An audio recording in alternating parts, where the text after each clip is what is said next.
Hey everybody, Nick Espinoza, your chief security fanatic here, and today we have to talk about Apple's new Vision Pro. This thing's going to be a privacy nightmare, and I have been not a fan of the way we've been bugging ourselves, this on our persons with phones, all that kind of stuff, but also in our homes as well.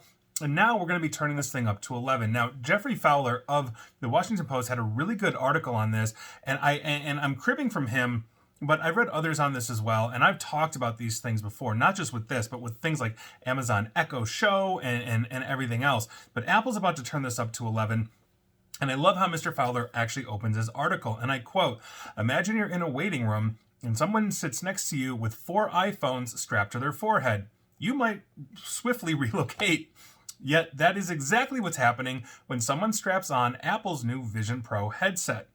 Now, on top of this, and he goes on to break this down, that each one of these headsets contains a rough equivalent of a full head of iPhones. It's got 2 depth sensors, 6 microphones, and 12 cameras. It also uses them to continuously track people and rooms in 3 dimensions. So basically, everything that you do, your hand gestures, if you're blinking or moving your eyes around, it's going to understand everything, not to mention couch cushions and everything else. And so when you wear one, you're basically seeing the world around you with computer-generated images and information superimposed on them, which kind of seems pretty cool in some ways, but here we are. So, quote, "Regardless, you might want to know this device collects more data than any other personal device I've ever seen," end quote. That is from the author.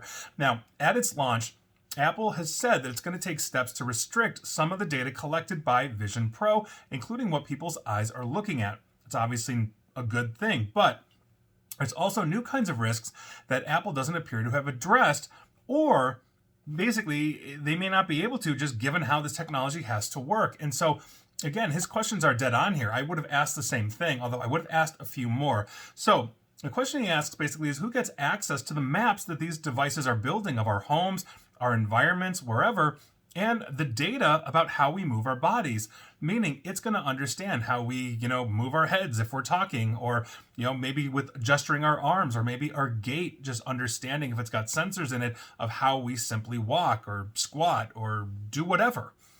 So, according to Cooper Quinton from the Electronic Frontier Foundation, for the record, they are doing the cyberlord's work for privacy, quote, "Should we as a society really be going headfirst into virtual reality and augmented reality in our lives before we have strong privacy regulation? Data brokers already have way too much intimate knowledge about everything I do. I don't want them to have this level of knowledge." Correct. He's absolutely correct. We are lacking in privacy laws here in the United States. We are way behind Europe in this. And people love to hold up the Constitution as this amazing, perfect document with the right to privacy, and it does enshrine the right to privacy, including as interpreted by the U.S. Supreme Court. So why wouldn't this translate into the tech world as well? Internet didn't exist back then. Technology, as we know it, didn't really exist back then either. Now, as mentioned, Apple has taken some steps here, but it's not 100%. So to combat people basically being filmed by the Vision Pro unknowingly, meaning you're walking around filming, that person down the street, there's going to be an indicator on the device's front screen when it is shooting a photo of a video. So you can see somebody with this thing on, and here we go. Okay, fine. Why are you filming me? Because it's going to be flashing. That said, obviously, technically in theory, it would prevent, somebody from basically recording you, therefore getting facial recognition on you, all those kinds of things. But we've also seen the ability for people that are good at hardware to modify these things to basically turn that kind of stuff off. And so how basically are they making that tamper-proof as well? Not to mention the fact nobody's mentioned irises. That was one of the big problems that we had with Meta's version of this, the Oculus, is that it understands your eyeballs. If you look away from, the advertisement it's playing you, it pauses the advertisement and then you look back. It understands at an intimate level. Not to mention these cameras are so sensitive that are they taking iris shots, because we know that Apple has been collecting data off iPhones, not telling people about it. Even when you turn iCloud off, I've written articles on that. I've talked about that in the past. And so what's going to stop them from here? On top of this, the new problem is, what else is the device gathering? Obviously it's mapping spaces around you. The device needs to know essentially the contours of the world around you, so it basically knows where it can insert digital things in your line of sight.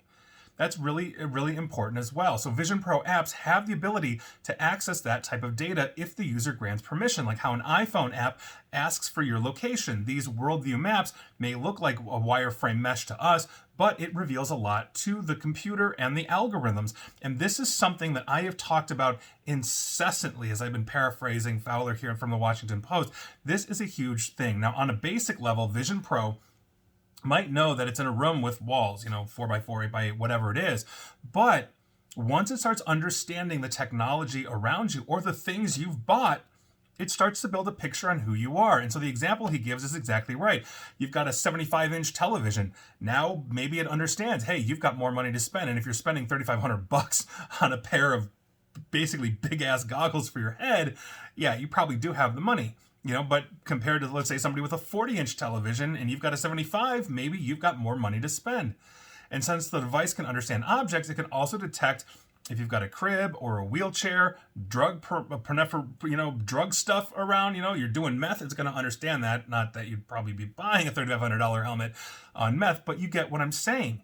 It starts to understand these things. This is the exact same problem I had with the Amazon Echo Show. These things have cameras in it. You walk by that thing with, a shirt from your favorite band, and now it understands, oh, you like, Metallica or whatever. So guess what you're getting? Advertisements for Metallica tickets, Metallica swag, Metallica merchandise. This is the problem that we're seeing. And this is a huge issue. And Apple loves to claim, oh, we're private, but no.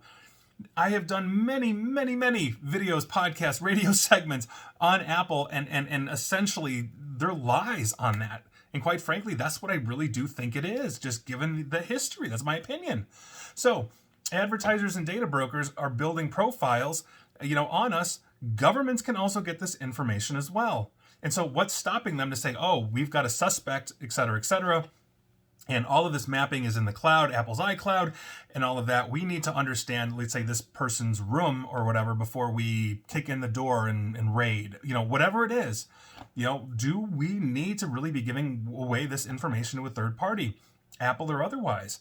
And there's going to be a zillion people that buy this. He coined the phrase in here, Vision Bros, in the same way we had glass holes back in the Google Glass day, which was his comparison. And yeah, we're going to see that. And we're going to see basically the cult-like following of Apple continuously crank these things out and buy these things. So we'll have a Vision Pro 2, which will even be more sensitive, more accurate.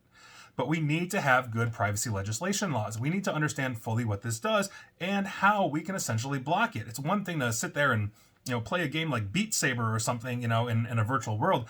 It's another one to basically just walk out and live your life going down the street with this kind of stuff, and boom, you're instantly identifying people. I don't need people to know, oh, I saw Nick's photo on LinkedIn and now they're identifying me on the street. Not that I have a million fans, but the point is that there should be a modicum of privacy.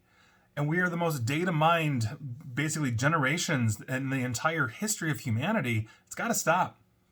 We need good laws, and our technology outpaces that by the nth degree. But we've got to get moving on that, and that is your news of the day. And please like, share, follow me here on Facebook and Twitter at NickAESP, and please feel free to subscribe to me at YouTube as well. And as always, stay safe, stay online, and please attempt to stay private. Thanks, everybody.